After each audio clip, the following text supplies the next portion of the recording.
Greater city పరిధిలో HMDA భారీ layouts plan చేస్తుంది. పెద్ద మొత్తంలో ల్యాండ్ పూలింగ్ కు సన్నాహాలు చేస్తుంది.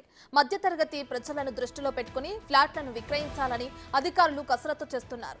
భూములున్న రైతులతో మాట్లాడుతున్నారు. ఇప్పటివరకు అధికారులు గుర్తించిన భూముల్లో అధిక శాతం సాగులో లేని అసైన్డ్ భూములు ఎక్కువగా ఉన్నాయి.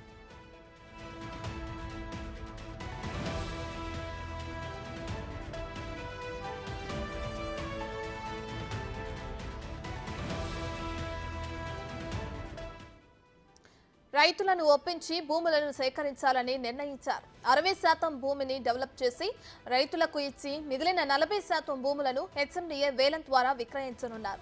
బడ్జెట్లో మౌలిక సదుపాయాల కల్పనకు రాష్ట్ర ప్రభుత్వం హెచ్ఎండిఏకు 500 కోట్లు కేటాయించింది. ఈ నిధులతో ఆయా ప్రాంతాల్లో సేకరించిన భూములను అభివృద్ధి చేయాలని అధికారులు నిర్ణయించారు.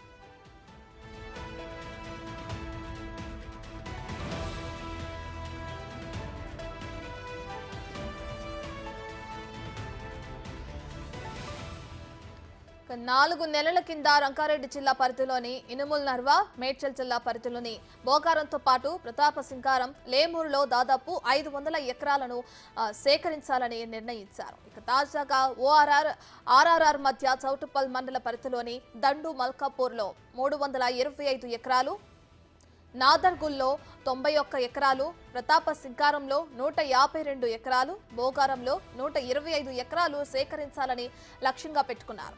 మేడ్చల్, రంగారెడ్డి, సంగారెడ్డి పరిధిలో మొత్తం 1000 ఎకరాలు సేకరించాలని అధికారులు నిర్ణయించారు. ఆయా ప్రాంతాల్లో సామాన్య మధ్యతరగతి ప్రజలకు అందుబాటులో ఉండేలా 150, 200, 250, 300 స్క్వేర్ యార్డు సైజులో ఫ్లాట్లను వేసి వేలం వేయాలని అధికారులు నిర్ణయించారు.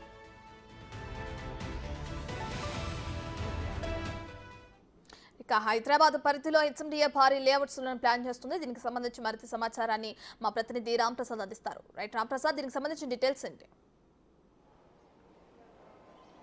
రత్నం, మనం చూడవచ్చు తెలంగాణ రాష్ట్రంలో ప్రజాప్రభుత్వం ఏర్పడిన అనంతరం అయితే రాష్ట్ర ముఖ్యమంత్రి రేవంత్ రెడ్డి ప్రత్యేక వ్యూహాలతో తెలంగాణ రాష్ట్రం మొత్తాన్ని కూడా అభివృద్ధి చేయడమే లక్ష్యంగా అయితే ప్రణాళికలు యోచించడం జరిగింది. ముఖ్యంగా మనం చూసుకున్నట్లయితే తెలంగాణ రాష్ట్రంలో ఇటు ఏదైతే ఓఆర్ఆర్ పరిధిలో ఉన్నటువంటి హైదరాబాద్ మొత్తాన్ని కూడా అర్బన్ తెలంగాణగా ఎంచుకొని ఇక్కడ అభివృద్ధి చేసేందుకు నిధులను కేటాయించిన నేపథ్యంలో ఇటు ఓఆర్ఆర్తో పాటు RRR మధ్యలో ఉన్నటువంటి ప్రాంతం ఏదైతే ఉందో దాన్ని పెరి అర్బన్ తెలంగాణ, అదేవిధంగా మిగతా అన్ని జిల్లాలను కలుపుకొని గ్రామాలన్నింటినీ కూడా ఇక్కడ మనం అభివృద్ధి చేయాలనుకున్న నేపథ్యంలో అయితే పూర్తి స్థాయిలో ఇటు ఓఆర్ఆర్ నుంచి RRR మధ్యలో ఉన్నటువంటి ఏదైతే అగ్రికల్చర్, నాన్ అగ్రికల్చర్ ల్యాండ్స్ ఏవైతే ఉన్నాయో వాటన్నిటిలో కూడా భారీగా హెచ్ఎండిఏ ఆధ్వర్యంలో అయితే భారీ లేఅవుట్లు కూడా ఏర్పాటు చేసి సామాన్య ప్రజలకు అందుబాటులోకి తీసుకురావడమే లక్ష్యంగా అయితే ఇక్కడ ఏర్పాట్లు చేస్తూ ఉన్నారు. మనం చూడవచ్చు ఇటీవల జరిగినటువంటి శాసనసభలో అయితే 500 కోట్ల రూపాయల బడ్జెట్ను హెచ్ఎండిఏ కేటాయించడం జరిగింది.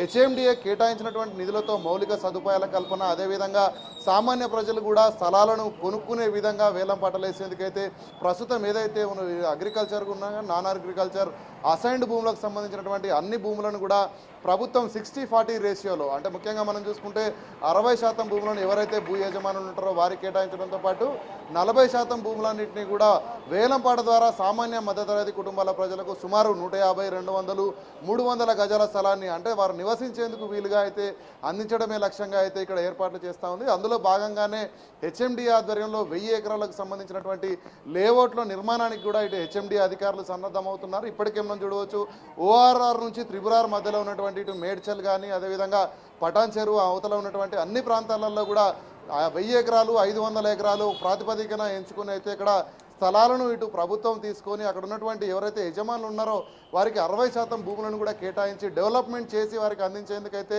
ఇటు హెచ్ఎండిఏ సన్నద్ధం అవుతుంది. మనం చూస్తున్నాం, ఎందుకంటే హైదరాబాద్లో మనం ఓఆర్ఆర్ పరిధిలో చూసుకున్నట్లయితే చాలా వరకు భూములకు రేట్లు ఎక్కువ ఉండడంతో పాటు సరైన క్రమంలో ఏదైతే హెచ్ఎండిఏకి సంబంధించినటువంటి లేఅవుట్లు లేని క్రమంలో రానున్న రోజుల్లో హైదరాబాద్ నగరాన్ని ప్రపంచంలోనే విశ్వనగరంగా తీర్చిదిద్దడం లక్ష్యంగా అయితే రాష్ట్ర ముఖ్యమంత్రి రేవంత్ రెడ్డి యోచిస్తున్న నేపథ్యంలో అయితే పూర్తి స్థాయిలో ఈ యొక్క అంచనాలు ఏదైతే ఉందో హెచ్ఎండిఏ నిర్వహిస్తున్నటువంటి యొక్క అంచనాల ప్రకారం రానున్న రోజుల్లో పెరి అర్బన్ తెలంగాణ అంటే ఓఆర్ఆర్ నుంచి ఇటు RRR మధ్యలో ఉన్నటువంటి స్థలాలన్నింటినీ కూడా ఒక పెద్ద వెంచర్లుగా అంటే 1000 ఎకరాలు, 500 ఎకరాలకు సంబంధించినటువంటి వెంచర్లను కూడా అక్కడ ఏర్పాటు చేసి మౌలిక సదుపాయాలను కల్పించడమే లక్ష్యంగా ఏదైతే 500 కోట్ల బడ్జెట్ కేటాయించడం జరిగిందో వీటన్నిటిని కూడా ఇంప్లిమెంట్ చేసేందుకైతే అధికారులు ప్రత్యేక ప్రణాళికలు రూపొందిస్తున్న నేపథ్యంలో రానున్న రోజుల్లో ఎవరైతే సొంత ఇల్లు లేనటువంటి వారు అంటే గజం స్థలం కూడా లేనటువంటి సామాన్య మధ్యతరగతి కుటుంబాలకు చెందినటువంటి ప్రజలందరికీ కూడా ప్రభుత్వమే నేరుగా ఇటు హెచ్ఎండిఏ ద్వారా కొనుగోలు చేయడంతో పాటు అక్కడ ఉన్నటువంటి రైతులు కానీ అదేవిధంగా అక్కడ ఉన్నటువంటి స్థానిక అసైన్డ్ భూములన్నింటినీ కూడా